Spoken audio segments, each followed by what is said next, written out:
Had enough. Talking. For the last 20 years we've been attacked by the political classes telling us how to farm in the countryside. Our family have looked after the countryside for over 500 years. We don't need townies to tell us how to farm. We're now being paid to stop growing food and grow wildflowers. It's insanity. And we're thinking of ceasing our production after 500 years. Well, very good 1st of April morning, 1st of April 2024 already. It's kind of an in-between day weather-wise. It was raining at first, overcast with some sun rays peeping through the clouds, and it certainly warmed up from when I was walking the dogs first thing in the morning. I've sorted my microphone foam out, which went AWOL on my last journey. I had loads of audio all the way from when I made the stop on the side of the road to the Dalesford Organic Farm, and then I had some audio on between the Dalesford and between the Jeremy Clarkson Diddley Squat Farm, but it's all gone down the chute because as soon as that foam comes off the microphone cover, even though it's inside my hat, the sound just goes to pot. And so that's my theory on why my Drift Ghost Pro camera was also not doing the job with audio, because I thought it was a camera, but I think it was down to the fact that I didn't think I needed the foam, because the little foam I had gotten lost. I thought I could get away with not having one in the hat. Anyway, enough about that. You heard what the farmer said there at the outset, and it's a very dire picture for farmers in not just the UK but everywhere really. And it does seem like there is an evil kind of undercurrent that is trying to get rid of farming. Am I right on that? Let me know in the comments what you think. Obviously, the farmers that have been protesting at Westminster and near the docks would agree. So why is it taking me down this sandy lane? Interesting. Never been down this bit before. Is this an extension of the other sandy lane where I board my dog?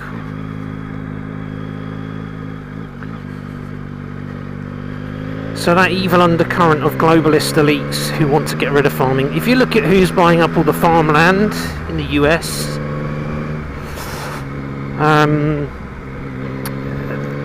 and it's, to take food away and turn food into kind of like an Amazon situation where you've got one huge company in charge of it all, or maybe a select few that are in the club that they want to use their Monsanto GMOs and their fertilizers.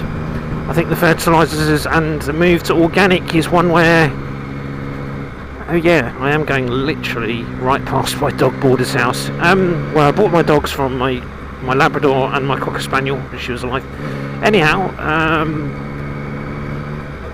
so yeah, to turn farming into a big corporate thing run by huge globalist companies, and I recognise these. I've seen these people when I've walked my dogs before. And get rid of the farms that have been handed down father to son, or maybe daughter, for maybe 500 years, like that farmer said, and plus in some cases hundreds of years, should we say. But yeah, some way to go to actually convince more farmers to go organic. There's no organic shops around here anymore. The Antrobus farm shop was the only one. That was the subject of my first episode of my Odysee, only to discover, because I hadn't been there in a while, which is bad, but just fallen in the habit of buying organic from the supermarket where it's cheaper, I guess. But yeah, it was closed. So that, as far as I know, is the only one, except one possible lead south of Coventry, which isn't coming to much so far, some kind of cooperative farm. So to get to the nearest one, unless you want to go to Dalesford, which, don't get me wrong, it's a beautiful ride, but you're talking the best part of an hour. Well, the next best thing is around 42, 48 minutes. Now there's 2 organic farms in Leicestershire, so we could do one of those being Warwickshire, but alas. There's a manor farm, but that is closed today. We're on the bank holiday Monday here in the UK. And then there's a Pix organic farm. The manor organic seems to have more of a shop. I think the Pix is more oriented towards farmers markets, especially the London farmers markets, which is awesome, looking at their website. So today there's 2 risks I'm taking. One, that maybe there isn't a farmer shop as such, although looks like there is, because they seem to give you the option of collect or delivery, so don't know if you have to pre-order your produce first. And the second risk is actually that the whole thing might be closed today. It's bank holiday Monday, but again, I had no clues from their website that it was. And I did wash my bike after the recent trip on Friday to Clarkson Farm. I'm gonna have to wash it again today. Look at this road. I've got the GoPro on high definition because the journey's quite lengthy today, and you can forward wind straight to the farm footage if that's what interests you more than the actual me talking gibberish and the ride. And okay, where this is taking me towards Small Lane, and I really didn't have to come this way round. Actually, I don't exactly know where it's taking me, but I'm just going to follow it anyway. We've got an 11:20 arrival time, and planning on doing a bit of a circuit route today, because I've got some garden vouchers, because we have to pay for our bio waste collection now from the council. And a small consolation they give you is some planters garden vouchers. Now that's only 20 minutes from my home in Tamworth, but from where I'm going it's about 50 minutes. It's about 48 minutes to get to Leicestershire, to the farm, about 50 minutes to get to the planters garden centre. Again, I think it's open today, but not certain. And then about 20 minutes home, so it's a big kind of circuit route. I did mean to check my tyre pressure. A couple of bikers out there. I did mean to check my tyre pressure. This is a really stupid way to come. I don't know why the sat-nav took me all around there. However, a bit more visually interesting for you, the viewer of this video. So never mind, we're on the Small Lane now. Big limo right near to a load of fly tipping trash. So yeah, so doing a bit of a circuit. I think that's the intention. If after I get to Pix Farm, if I just feel like coming home, or if it's raining, then I might knock it on the head, but we'll see how it goes. I don't think I'm going to be able to talk this whole journey. I haven't really got too much to say other than you know, let's go and discover another organic farm, and then there'll be one more. This is actually episode 10 now, so I might finish on 11 or 12. I've actually got another trip to Milton Keynes this coming weekend. Should be able to squeeze a farm shop in there. Won't be organic, I don't think so. I'll look and see if there's any organic shops in Buckinghamshire near where my mum lives. I don't think there are. There could be. I think it's going to take me on the M6. I wonder, M6, M1, which will be the most exciting route. Yeah, this took me in a really weird way. So yeah, and then I think I might knock it on the head and concentrate on my channel's core values, which is the violin world. I've got a big trip coming up in May to the heartland of where it all happened, the Renaissance and the great Italian violin makers Stradivari, Guarnerius and Amati. So I'm going to go into that world in Cremona. So yeah, I need to switch back into violin mode with this channel. Violin pilgrimage mode. But yeah, maybe one or two or three episodes left of these farm routes, and then hopefully I've done my bit to promote awareness of farm shops, to encourage people to go and check them out. Because as you would have seen from some of my episodes, they really are nice little trips out, and in some cases very beautiful farms you can go and see. Saying that, I may just be tempted to do another attempt at the Hall Park, because that is so local to me, and I managed to mess up the first video over there with audio problems again. Story of my life. So maybe there'll be a 13 or 14. We'll see. But it's been fun doing this little series. I've managed to check out most of the major ones near to where I am. And if anything, it's going to be a good point of reference back for me to be able to say, right, okay, yeah, that farm shop, I went there, what was it all about? Have a quick look on my video, remind myself. Yes, I do think this is taking me on the M6, probably the M6 and the M1. So I'll be glad for coming back via Tamworth, because I think it will take me a different route back. Probably should have planned this a bit better to avoid motorway. Never mind. I always say that I should have planned it better to avoid the motorway, and then when I get on the motorway, I'm kind of glad that I'm on there to get a bit of high-speed experience. It's kind of a different ball game when you're on the motorway. It's got to be that much more alert, really. Although you don't have like twisties to worry about. Yeah, that would be good for me to finally get my my head in gear, or get my act together to go touring in Europe and go hit the German autobahn. That'd be fantastic. Trouble is, I think for that, ideally you want to do it with some mates, really, and some of my mates have been touring abroad in the past, so it remains a possibility. And in more recent times, I did the Northwest 500 Scottish tour. That's another thing I'd love to do. If I did that, I could do tons of farm shops the whole route. But yeah, touring in Europe, I've never done it yet, I'm ashamed to say. But I could just go through on my own, like Baron von Grumble style, well, not quite Itchy Boots style.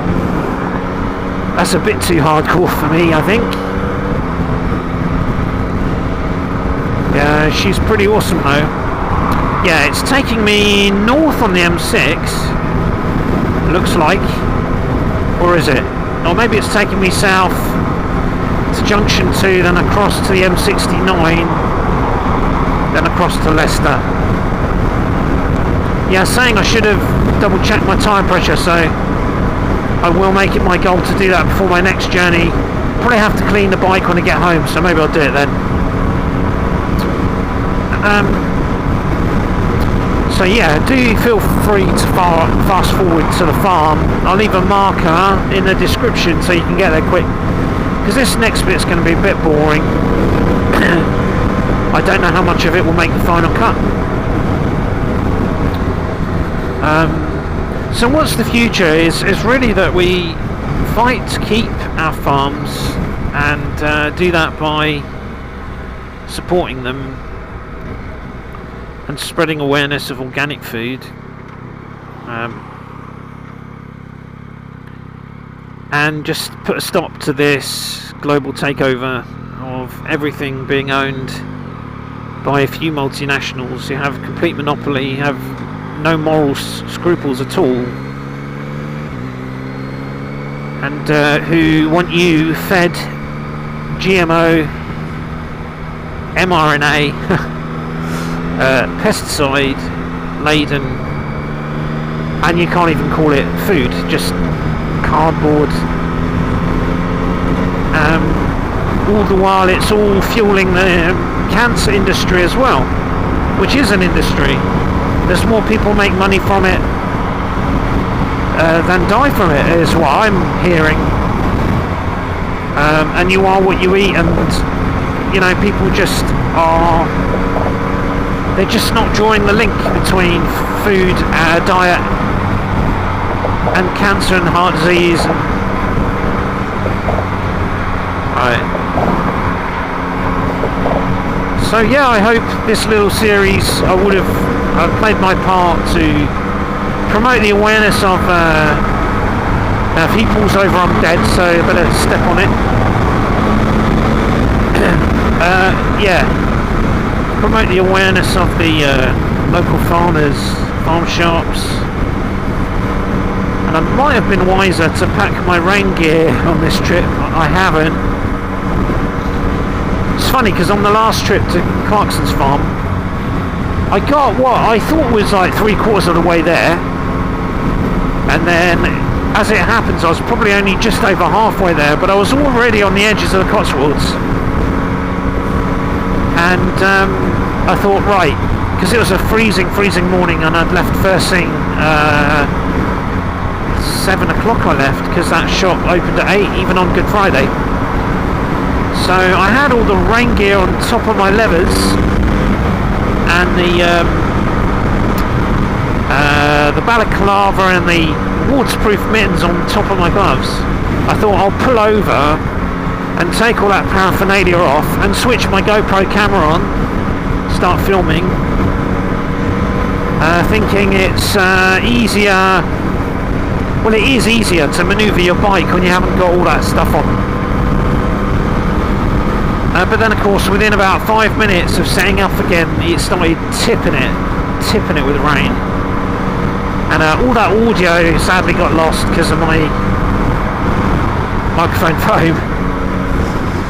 I've got to say my leather jacket and trousers, it was raining hard, but my gear kept me reasonably dry until I managed to make it to the Dalesford farm and dry off a bit. Oh, I like this kind of dual view on my sat-nav, kind of street view.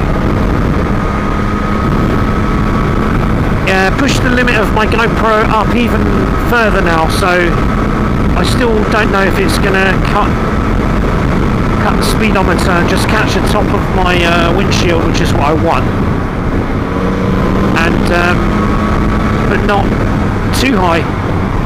So I pushed it almost as high as it could go without short of touching my crash hat. So hopefully the images come out alright. They'll be SD though. This will be large file size today. So let's get over to Leicestershire now on this M69 motorway. Take it nice and steady. And check out this farm shop. Like I say, I would have killed 2 birds with 1 stone today, but the manor farm is definitely closed. Not open again until Wednesday, I don't think.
Doing 69 on the M69.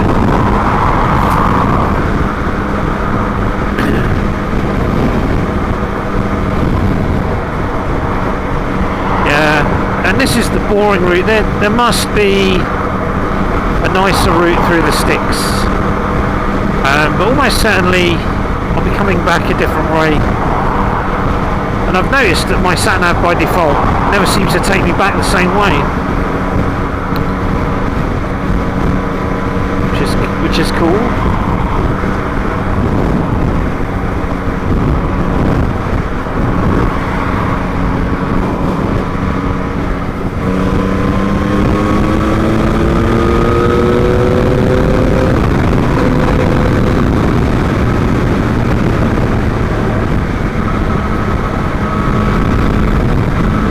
Since I watched that Ferrari film, it's freaks me out a bit about cat eyes, although I think cat eyes probably were a bit different back then to now, but I've just gone over one.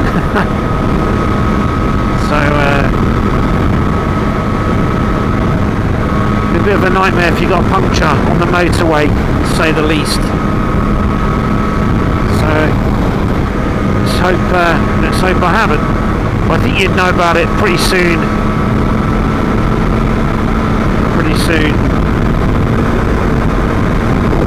Yeah, nice Leicestershire countryside here. Or approaching Leicestershire if I'm not there already. And yeah, it's just all farms all around.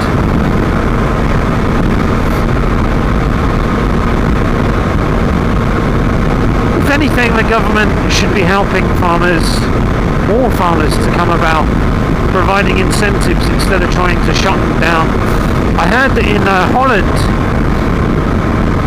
I haven't verified this, but this was the information that was going around, was that the Dutch government were forced closing farms, supposedly for their net zero climate agenda. And then on the farmland that the government was buying, they were building high-rise blocks of flats to house all of the illegal immigrants that they had purposely allowed it to flood into the country. I have heard in the UK the laws are starting to change now on that, maybe because the politicians are realising they're just not going to get the votes. I think even descendants of immigrants like me, in a sense, my mum anyway came from Cyprus, even they don't want the doors wide open. I mean, I'm not really taking side in the issue. I'm not saying it's wrong, what's is right or wrong, although common sense would dictate that there's only so much that the country can take, and there's only so much a government can put your tax up and inflation up to raise the billions and billions that's required to put these people in hotels. But as I was saying, things are changing because there's a Nigerian family I know, friends of ours, and they're nice people, but they came over here kind of rough and ready fashion, really. The husband came, managed to find a place, then managed to get his wife and kids here. Kids speak really good English, amazing. They learned to speak that well in Africa. Like, they haven't got Nigerian accents or anything, the kids. The parents have. And now the man at the house he's got a job. Kids are in school. His wife's got a job.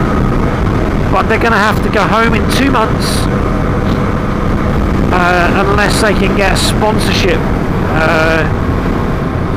So he's really stressed out, but he took a big risk coming here like that, really. But he's fed up with Nigeria, that's for sure.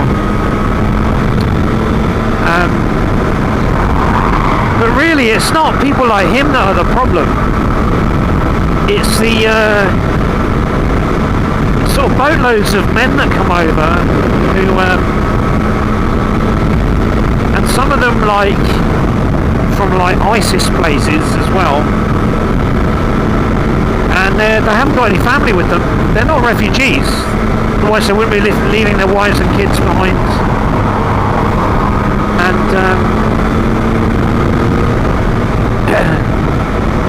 And then they're like trashing up. I've seen video footage of this. They're not happy with their accommodation, so they trash it up and they start fights with each other. And then they get given mobile phones, and in America they do anyway.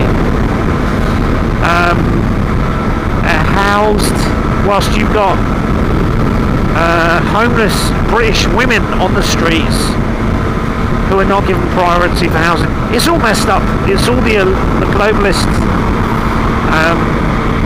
plan, really, is what some people say. It's all planned, and I know it's difficult for politicians some llamas over there, to resolve all these issues, but yeah, deporting the honest, hard-working Nigerian man and his family, where the husband and wife are both working, but keeping the ISIS terrorist guy, who's at the taxpayer's expense in a hotel, does seem a bit messed up, doesn't it? So yeah, it just makes you wonder what games they're playing at, really. What are they trying to do? What is their agenda exactly? More and more people are getting their eyes opened, and cancelling farming is not going to be the solution. Probably the best time for farming would have been in this country during World War II, maybe World War I, but definitely World War II, and a great time for homesteading as well. The farmers would have been in many cases exempt from going to fight until maybe they got enough women to go and work on the farms, and because of rationing, everyone was encouraged to have an allotment, growing spuds in their garden. The health of the nation was probably at its all-time high because of rationing. It had quite a positive, unexpected positive effect. There wasn't malnutrition, fortunately, so the health of people was better. And you look at men and women of that generation, even as recently as like 1970, and you look at pictures of people on the beach, not one fat person on the whole picture. Forward wind to today, they're like 70% of people are obese. People on the beach, probably exaggerating a bit. There's a meme like that. So that was when the country absolutely needed its farms, and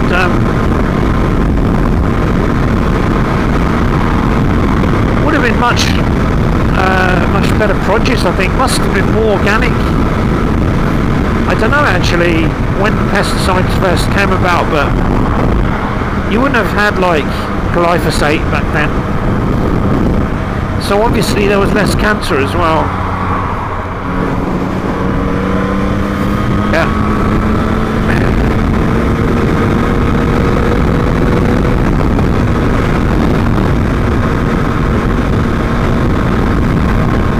Yeah, I really wish I'd planned this route now to avoid the motorway. I don't know if this is going to kind of take me through Leicester or around the outskirts. We shall see. But yeah, even look at that tractor. I don't know if you can see it from my GoPro. Even on a bank holiday Monday, these guys are out there working. They work jolly hard. They're tied to their land. I can understand why some will throw in the towel and just sell the land. It's sad when that happens, when a farm passes out of the hands of a family that's been in for generations and is handed over to someone else, but you hope that it's another farmer. Maybe one solution is for more Jeremy Clarksons to buy into farming. So people that have made their money, their millions, rich celebrities, rich people, maybe some of the billionaires, the entrepreneurs, buy a farm and blow your money on that, and employ a load of people to come and work on it. There's loads of people employed by Jeremy Clarkson. I saw them. Yeah, young people, good-looking young people working there, which is great. He's providing the local youngsters in the, I guess, Chipping Norton area with some part-time work, or full-time, some of them maybe. They're all there opening up the Diddley Squat farm from about 8:30, getting everything ready, unloading stuff, getting everything organised. Because I was early, I was watching them all preparing the shop before finally swinging open the shop doors at 9:30. This was Bank Holiday Friday. You can see my video on that. Messed up audio, so I had to use like music, music and engine noise.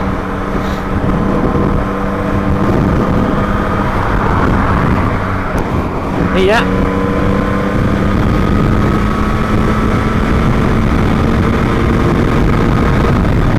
11:21. We've lost a minute on the journey, probably because I've not been really bringing the bike up to speed limit enough.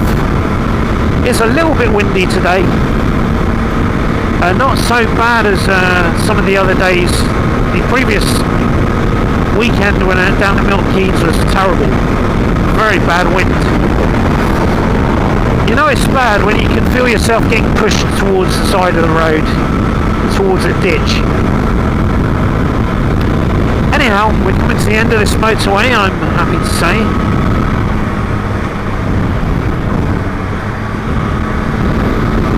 And we're heading now through Leicestershire. I like it, I've got this dual view on my sat-nav. I don't know how I've done it. It's giving me the road and the map together, and it's going to want me to go left here, so left we shall go.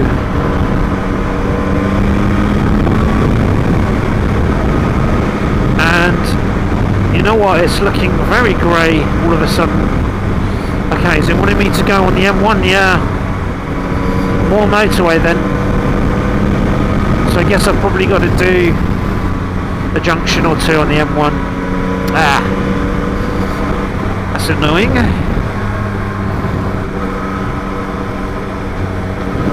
So be it. The most boring footage is, of all my farm shop Odyssey, has got to be this one. Until we get close to the farm, and it'll get a bit more interesting.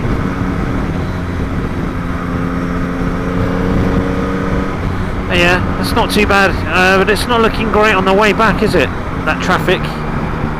Very busy on the way back, not so bad this way. And yeah, it's been a few months since I've been on the motorway, so it's fine. I'm not in any particular rush either. Let's take it nice and steady. It's actually getting a little bit busier.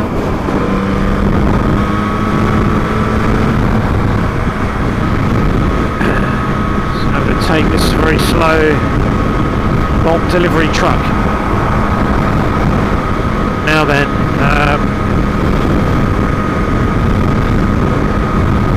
don't exactly know which exit it wants me on. Come off.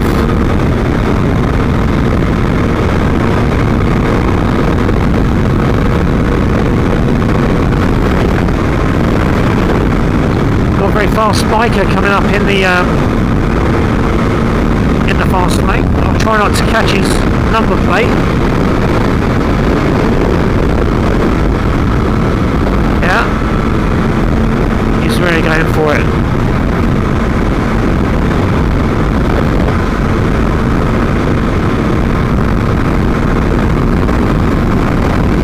Okay, 21A is where we're coming off, so that's just literally a junction, that's cool.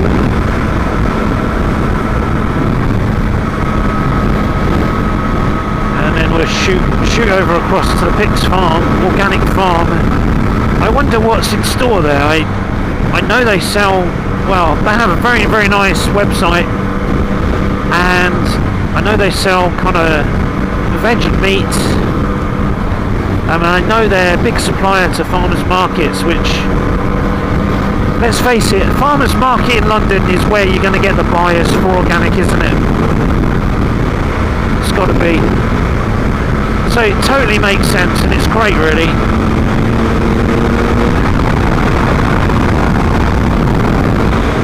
So, quite know where we're going here, but it looks like it's telling me to stay on the road, so on this road here.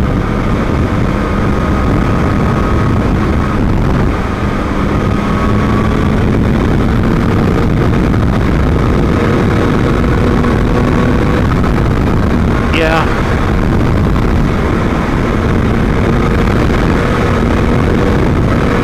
So far so good. Yeah, and I see it, I think, taking me back out into the sticks shortly. So yeah, a bit of a mixed bag of roads on this trip. 1.9 miles, it wants me to come off on the A something. 5630. My eyesight's getting worse. I probably need to go for an eye test. I think there's things you can do actually about that to with exercises and staring at things far away, like the Native Americans used to when they used to go out hunting, training your eye, because we're always staring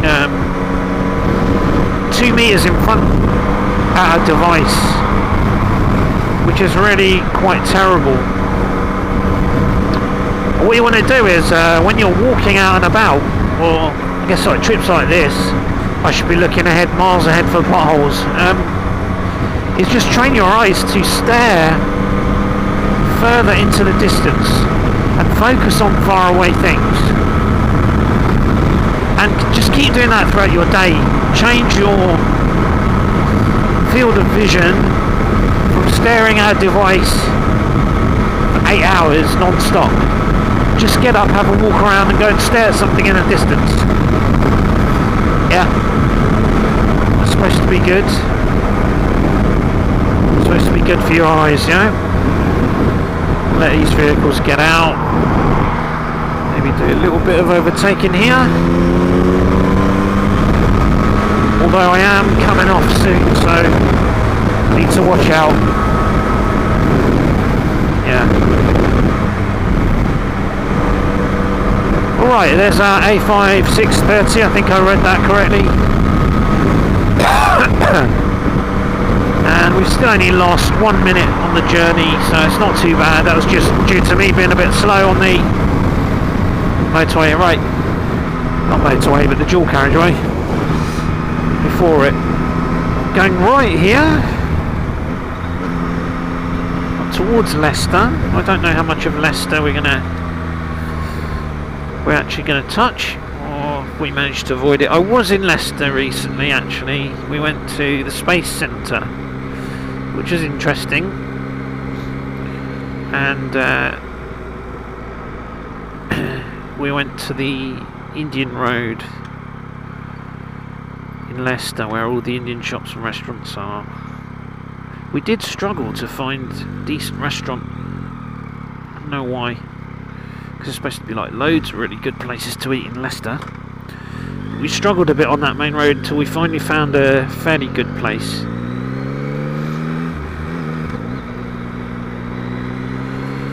Okay, so any speed limits up here? Where does it want me to go? Straight over. Coming into 40 zone, so yeah, we're actually coming into Leicester. Yeah, I kind of would like to avoid the town centre if at all possible. I've got no flipping idea. So, as usual, I didn't really bother to check the route beforehand. Back in the olden days, before sat-navs, this would all be like... Does it want me to go left? It does want me to go left, doesn't it? And yet it's saying second exit, so I don't understand that. Ah, no, I've gone left too soon. Now I understand. Okay, it'll reroute me. That's fine. Oh, I've got a terrible itch inside my crusher. Okay, we'll go right up here. All-wheel drive.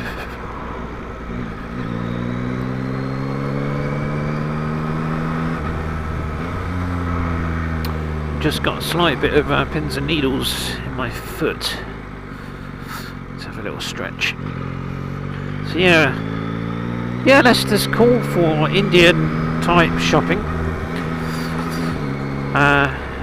Not my real idea of a day out. I think you can do something similar at the Soho Road, although I've seen a couple of like the Wendell type videos, Backpacker Ben type videos seem to suggest that the Soho Road is a bit dangerous in Birmingham. And then there's the Southall. If you want to go on a kind of a British Asian Little India journey, I wouldn't do it on a bike, of course. I wouldn't really want to do it on a bike. But yeah, it's not really my cup of tea. Sooner go to India itself. And plus I can go to my local Fosal Road in Coventry, where my wife's grandparents lived for 60 years without ever learning a single word of English. Our wife's grandfather worked in a foundry. He was a tough old boy, and he swore by his can of Guinness. And he lived into his 90s, and you know what? He never went to the doctors. He loathed doctors. He totally mistrusted the doctors, and I can see why, because although he didn't speak English, he's wise enough to know that as soon as you go there, they're going to find things to diagnose you with after a certain age, and then so that you're then on medication till you die. Because it's a business, folks. Do you get it yet? I'm not knocking everything they do, but that is my overall cynical view of it. That GPs are really sales reps for the drug companies, and if you're over 60, they'll find something to diagnose you with. You're better off not going. But I shouldn't say that, because I shouldn't give medical advice. But that's certainly what my wife's granddad didn't do. I don't think he was on a single pill, that guy, that old boy. As far as I know, maybe right towards the end. And all he ate was a bowl of dal, like a bowl of lentils a day, and a few biscuits. And, you know, he used to go to the market. Now, I don't think he bought organic stuff particularly, but he would walk to the market in his 80s, and then he would walk to my wife's mum's house and take her fresh cauliflowers and things. So that's the key. Now he lived to his early mid-90s, this old boy, and had his own teeth in his mouth. He was a bit of a stinky old man. He didn't wash or bath much, but I liked him. I liked them because although they were a very sort of, should we say, I don't know if they could read or write. They were uneducated, really, and didn't learn English in 60 years in England. Was it 60 years or was it in the 60s he came here? Something like that. A long time here. I don't know where the hell I'm supposed to go here. Damn. I think I've taken the wrong bit. Yeah, so it's got to reroute me again. I don't quite know where I'm going, folks. What was I trying to say? Oh yeah, despite the fact they were, let's say, very traditional Indian elderly people, they still accepted me as an outsider. There was no problem there. Yeah, it's taking me back on that dual carriageway thing, which I shouldn't have exited from. And that's added another minute to my journey. And yeah, simple eating, just eating protein, lentils. That wouldn't work for me, but eating small amounts is the thing, isn't it? All the people that live a long time, they stop eating just before they feel full. The Japanese are like that in these Japanese blue zones. And there's a lot to be said for it, for that and longevity. And most people find it really hard. I find it hard. I like to go back for a second plate, but it's a mistake. And also, the mistake I make is my kids waste a lot of food, and I don't like it being wasted, so I'll sometimes finish off bits of their food. But that's a mistake. You know, it's going to go in the sewer one way or the other, whether you throw it in the compost or you compost it inside your intestines, throw it down the sewer. So yeah, again, my wife's grandparents did not eat a lot at all. They had one bowl of lentils a day, and this is how the Viet Cong kicked the Americans' butts. One bowl of rice a day, with the Americans walking onto the battlefield with burger and fries in their hands, getting their butts whipped. So yeah, that's something I'm trying to do, is reduce portions. I have actually been finding it easier of late, and you're going to keep your weight down. Another thing I struggle with is I don't chew my food well enough. That's something I am conscious of, and I do need to improve on. I'm not like my old man. I'm not like my dad. He used to chew every spoon of food like 100 times. Really weird. He had some kind of problems with his guts when he was a kid, so he figured that he would have to chew everything like until it was liquid.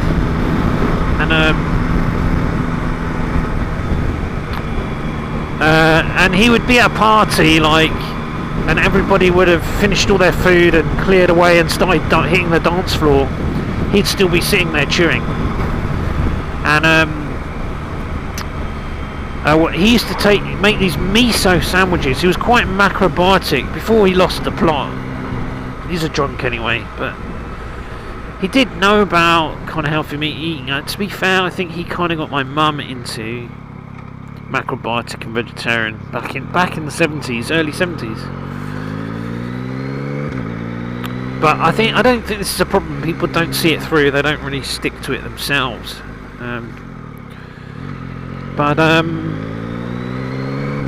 Yeah, so he used to make these miso sandwiches.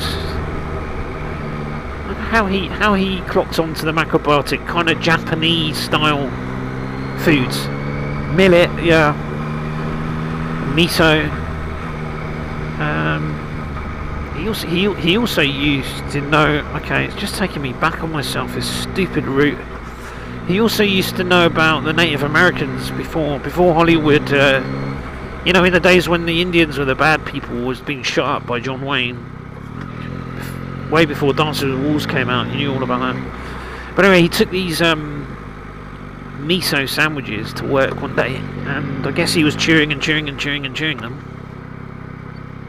This wants me to go back. And one of the guys at work ripped it out of him and said, "You're eating SHIT sandwiches. He goes, I may as well turn around here. May as well turn around here. And so my dad, in front of the guy, spat, and I think this guy was saying the same thing to him every day. You're eating it, SHIT sandwiches, day after day. Having your shit sandwiches again, pardon my French. And then one day, my dad, he spat the sandwich out into his lunchbox, and then sucked the whole thing back in his mouth, and carried on eating it in front of this guy, and the guy never said it again. Never said it again to him. Yeah, so I turned left too early here. This is kind of like the antithesis of a farm. Being stuck in this place. So where am I going? 80 yards? Yeah, down here. Bark by Thorpe Road. But yeah, Leicester's a big place. They have the really big Diwali festival here. I used to work for some Asian people, and the lady's grandma used to switch the lights on for the Diwali here in Leicester. So it's a big place, but I guarantee it won't take too long to get out in the sticks, because do you know what? The flag... We're very near the farm shop. I can see the flag already. So maybe this is more of a... similar to the one I visited in Nuneaton, that was kind of a... you know, a farm in the middle of the town. I don't know. I can see the flag, which suggests I'm very, very near to my destination now. Okay. Yeah, we are out in sticks almost again. Not quite. Have to be careful because it's not familiar. Yeah, here we are. We're out in the sticks again. But here, the housing is starting to encroach a little. But that's how quick you're back out in the country. You only have to fly over it in a plane to realise there's plenty of space, but we still can't take all the illegal immigrants in that want to come. Just not very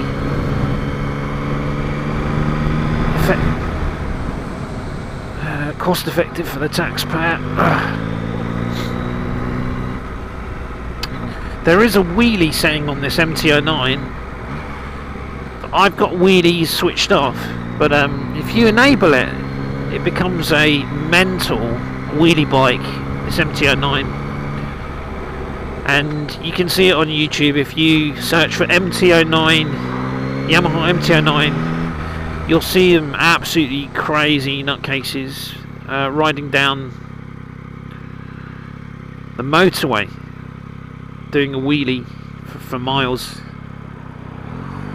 even twisting their handlebars and everything. But yeah, I'm a bit of a chicken. I haven't switched that on. Now, sometimes I think to myself, yeah, it'd be fun to try a wheelie, but just play it too safe.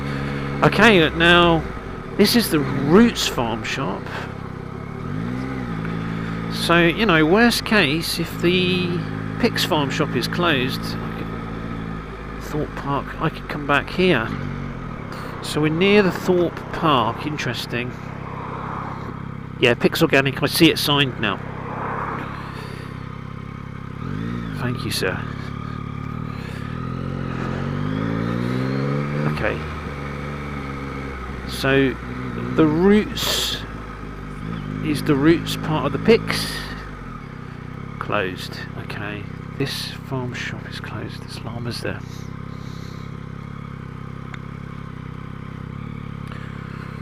So that's not my destination anyway, but that's another idea.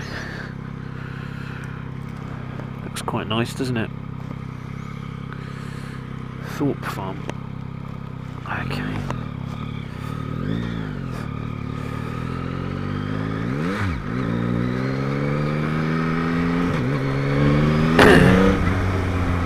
And yeah, so just on the outskirts of Leicester, shall we say. So let's go and see if the Pix is open. If it's not open, it's not the end of the world. It is Bank Holiday Monday. Let's say farmers deserve some time off, really.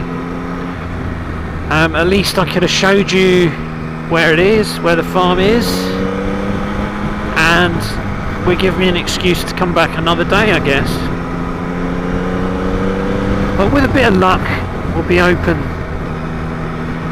And you know what? Maybe there could even be some coffee on the go. So, I think it's here. They got the right idea, which is to have a signpost on the main road. Try and catch people's attention. But yeah, lots of new housing coming up.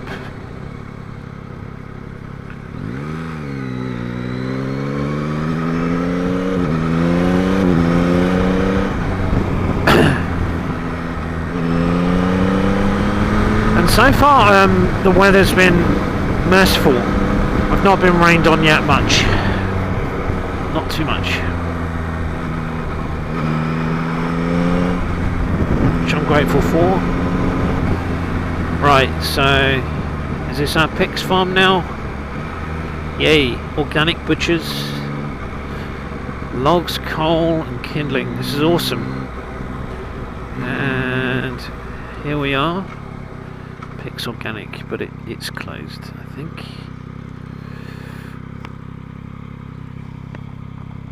Is it closed?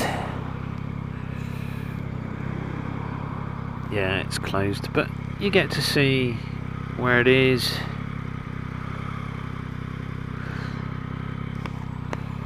Get to see where it is at least. It's a shame. Shame it's closed.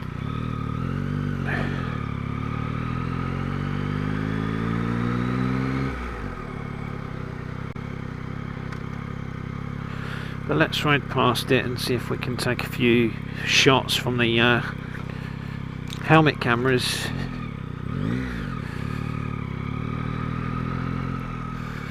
Okay, they have a tea room there. Venison, yeah. Pasteurised milk. Get a little view of the place.